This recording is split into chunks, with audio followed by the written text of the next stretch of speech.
কৃষ্ণৰাম সকলো দৰ্শককে স্বাগতম জনালোঁ। আজি বহুদিনৰ মূৰত নামঘৰলৈ যাব ওলাইছোঁ। নামঘৰত ভাগৱত পাঠ আছে, মই শুনিম, লগতে আপোনালোককো কিছু তাৰে অংশ শুনাম, গতিকে চাই থাকিব।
অকল বায়ু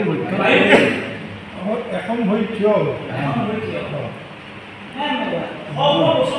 ইমান কঠোৰ তপস্যা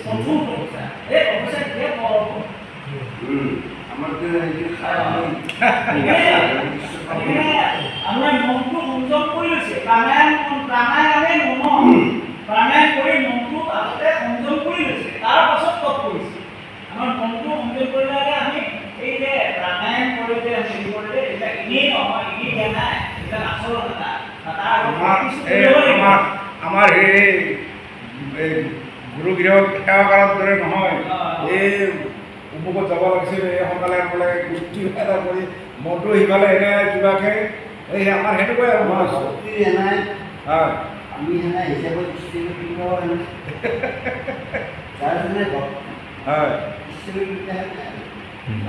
ভগৱানে সৃষ্টি সেনেকৈ কৰিছে, তেতিয়াহে ব্ৰহ্মপুষ্ট হ'ব, ধ্যান বাঢ়িব, অভাৱ আহিব, তেতিয়াতো চব আছিলে, জুইও নাছিলে, পাথৰ দি জুই হেৰি কৰিছিলে, সেই ধৰণে জন্মই সেই ধৰণে তাতে তাৰমানে আসন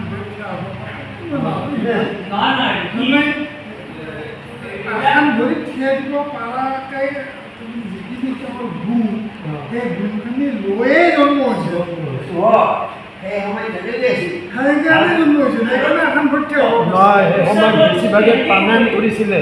যিয়ে নহওক সেনেকৈ জন্ম হৈছিল। মাজতে আহি পেলাই কৰিব নোৱাৰে।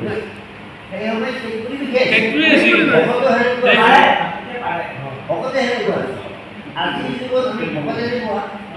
সেইকাৰণে গুৰুজনে জানিবলৈ আমাক উদ্ধাৰৰ উপায় দিছে। এইবিলাক চব এইবিলাক চব সত্য যুগেৰে কাহিনী, এইবিলাক চব সত্য যুগেৰে কাহিনীবিলাক চলি আছে। সত্য যুগত সেইটোৱেই আছিল। তাৰমানে আমাৰ যিখন আপোনাৰ কয় যে আপোনাৰ প্ৰতি 4খন পদ যুগে যুগে এখন মানুহৰ গুণাগুণবিলাক নোহোৱাই আগতে আপোনাৰ যেতিয়া সত্য যুগত ধ্যানেই সৰ্বোচ্চ আছিল তেতিয়া আপোনাৰ মানে মানুহে বেয়া পাপটো নাছিলে ভুল নাছিলে পাপ নাছিলে গতিকে তাৰমানে কেৱল ভগৱানক ধ্যান কৰিয়ে ভগৱানক পাইছিল এতিয়া এখন ভৰি ভাঙি গ'ল এতিয়া ধ্যানেও কাম নকৰা হ'ল তাৰ বুজি কৈছেনে এনেকৈ ভাঙি তিনিখন ভৰি ভাঙি গ'ল তাৰপিছত পৰি গ'ল বুলি এতিয়া পৰি গ'লে এইবিলাক কামেই নাই একেবাৰে আমি ধ্যান কৰিলেও লাভ নাই পূজা কৰিলেও লাভ নাই যজ্ঞ কৰিলেও লাভ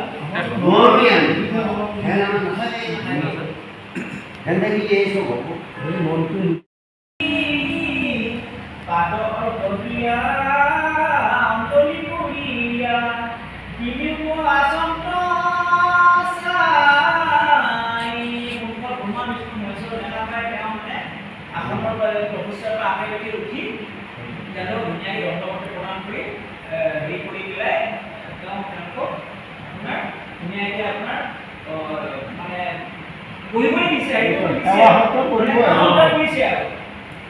দণ্ডমত লৈছে আৰু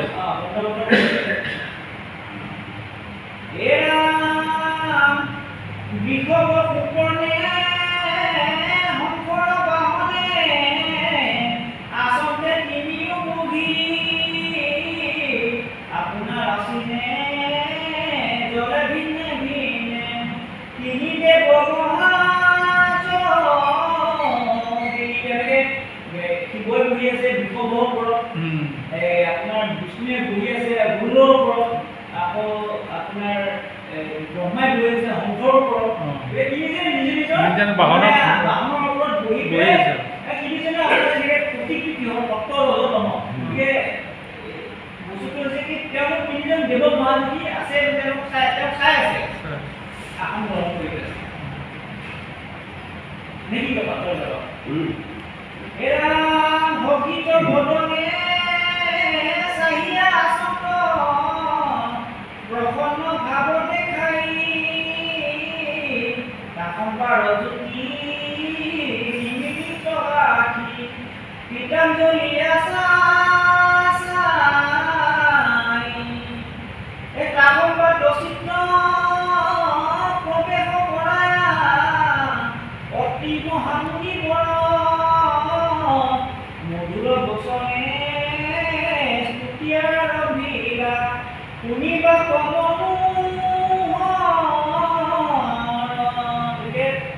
তেওঁলোকৰ যিটো যুক্তি তেওঁলোকৰ যিটো এটা প্ৰকাশ মানে উদ্ধৃত হৈছিলে তিনিজনৰ তেওঁ মানে চাই ধুনীয়ে অতি ধুনীয়ে চাই মানে অতি মানে মহাশূন্য হৈছিলে গতিকে তেওঁ কি কৰিছে তেওঁলোকক চাই তেওঁলোকক মানে দণ্ডমতে প্ৰণাম কৰি তেওঁ চিত্ৰটো হেৰি কৰি একেবাৰে চিত্ৰকো তেওঁলোকৰ হেৰিকে মানে ব্ৰহ্মা বিষ্ণু মহেশ্বৰ অন্তৰত তাৰমানে সোমাই দিছে আৰু পুৰা প্ৰৱেশ কৰাই দিছে মানে অন্তৰাত্মাত সোমাই দিছে স্তুতি আৰম্ভ কৰিছে এৰা ভক্তৰ যত্ন মায়াৰ গুণক আশ্ৰয় কৰিয়া কি জগতৰ সৃষ্টি স্থিতিলয় হেতু তনুক ধৰা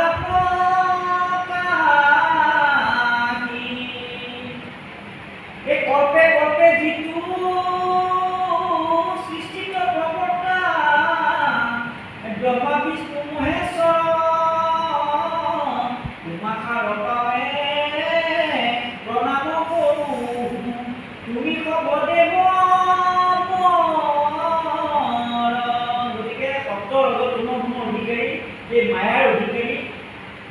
তোমালোকৰ জগতৰ স্থিতি লয় সেইটো তোমালোকে হেৰি কৰা গতিকে কল্পে মানে কল্প কৰি তোমালোকে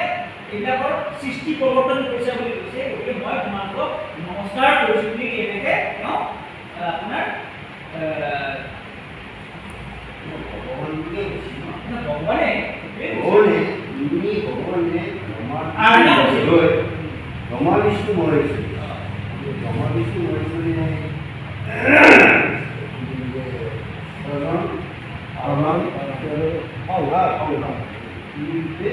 ভগৱন্তী তুমি ভগৱন্তী এনেকৈ তুমি কল্পে কওঁ কল্প মানে স্বয়ং জগতৰ ঈশ্বৰ ভগৱন্ত কৃষ্ণ কিন্তু তেওঁ আৰাধনা কৰোঁতে এনে তিনিজন আহি ওলাল ব্ৰহ্মা বিষ্ণু মহেশ্বৰ ওলাল এই কথাটো তেওঁ কৈছে দেৱৰ প্ৰধান কিছুমান স্মৃতিটো মই নহয় দেৱৰ প্ৰধান দুজন মই তেওঁ চিন্তা কৰি মই আৰাধনা কৰোঁ কিন্তু পুত্ৰ সন্তানৰ বাবে মই কামনা কৰি মই মানে আৰাধনা কৰিছোঁ কিন্তু তোমাৰো তিনিজন আহি ওলালা বুলি এনেকুৱা আপোনাৰ নিচিনা বাবে গুৰুদেৱৰ নামৰ সভাত সত্যমেজি এটা কৃষ্ণ কৃষ্ণ আৰু কৃষ্ণ মানে গুৰুদেৱৰ নাম এই এটাই সত্য কৃষ্ণ মানে ব্ৰহ্মা বিষ্ণু মহেশ ব্ৰহ্মা বিষ্ণু মহেশ মানে আধ্যাত্মিকতা কিবা এটা বস্তু আছে আধ্যাত্মিকতা কিবা এটা বস্তু আছে আধ্যাত্মিকতা ফালৰ পৰা কিবা এটা বস্তু আছে মানে তিনিটা একেলগে নাহে কিছু কলাব চাগে ধৰা বুজি পাইছোঁ মই কি ক'ব পাৰিছোঁ মই ঠিক টকা ভংগীটো হোৱা নাই যিজনটো আহে আগতে সেই কথাটো অতি আটাইতকৈ ডাঙৰ অতি মোৰ টকা ভংগীটো হোৱা নাই বৰাই বুজি পাইছোঁ সেইটো হ'ল কি এতিয়া অতি আৰু এই অনুযায়ী মূল বস্তুটো প্ৰতিটো মহা পৰীক্ষা কৰিব এইটোৱে গুচি গ'লে আমাক হেৰি কৰিব এই শিক্ষা দিবা এই শিক্ষাটো আমাক বিবস্ত হৈ যাব আচ্ছা বিবস্ত হৈ যাব তেওঁলোকে নিজে প্ৰকাশ কৰে তেওঁলোকে পৰীক্ষা তাৰমানে অনুযায়ী পৰীক্ষা কৰে অনুযায়ী বিপদত কেনেকৈ এই ব্ৰহ্মা বিষ্ণু মহাদেৱৰ বিবস্ত হৈ পৰম পিতাৰ ওচৰত এতিয়াতো ঈশ্বৰৰ নাম স্মৰণ কৰিলে কিবা এটা বিদ্যা সৰু বাচ্চা এটা হৈ যায় নেকি এতিয়া তেওঁৰ সত্যৰ বলত তিনিওটা সৰু বাচ্চা হ'ব সৰু সৰু বাচ্চা হ'ব তিনিদিনীয়া বাচ্চা হ'ব বলে বলে ধুনীয়াকৈ গাড়ী মেইবিলাক ভাবি ল'ব গতিকে আপোনাৰ সৰু চুলিটো একো লাজ লাজ একো নাই নিজৰ সন্তানৰ নিচিনা আৰু তিনিওটা ফাঁচি থাকে ব্ৰহ্মা বিষ্ণু মহেশও ফাঁচি তাৰমানে পাৰ্বতী লক্ষী সৰস্বতী লাগি লাগি ক'ত গ'ল এই ঘটনাটো শুনি আছে ইয়াতে আছে তোমাৰ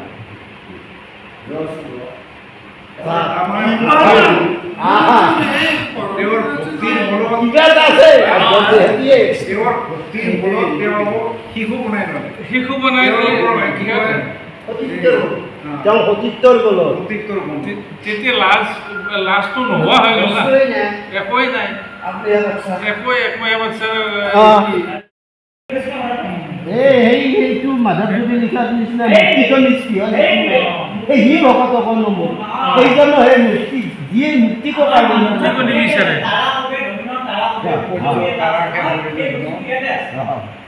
তাৰা হবে ধন্য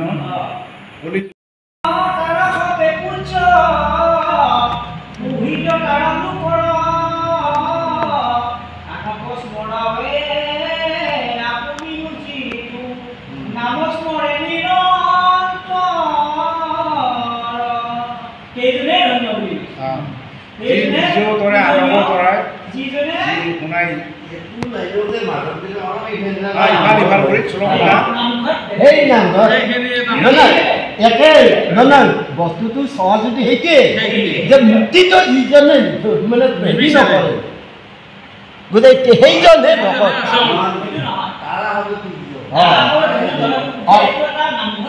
আছে এইটো আছে এটা কোনজন ভকতক মই কোনজন ভকতক মই হেৰি কৰোঁ সেইজনকহে যিজনে নিবিচাৰে যিজনে নিজেও কীৰ্তন কৰে আনকো কৰায়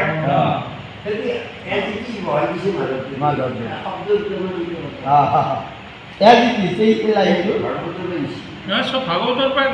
তাৰা হবে পূজ্য তাৰা হবে দেখুন তাৰা হে সূৰ্য যেন তাতে 245টা মাধৱদেৱৰ নিজা বাকীখিনি চব ভাল নানা অকল 245টা ঘোষা সেইকাৰণে হাজাৰী ঘোষা আন এটা নাম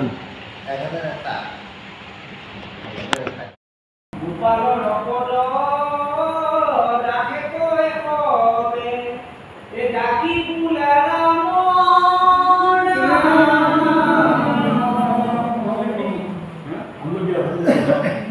এৰা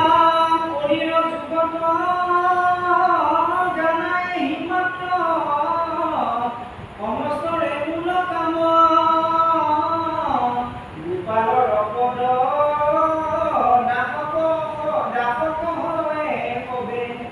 ডাকি বোলা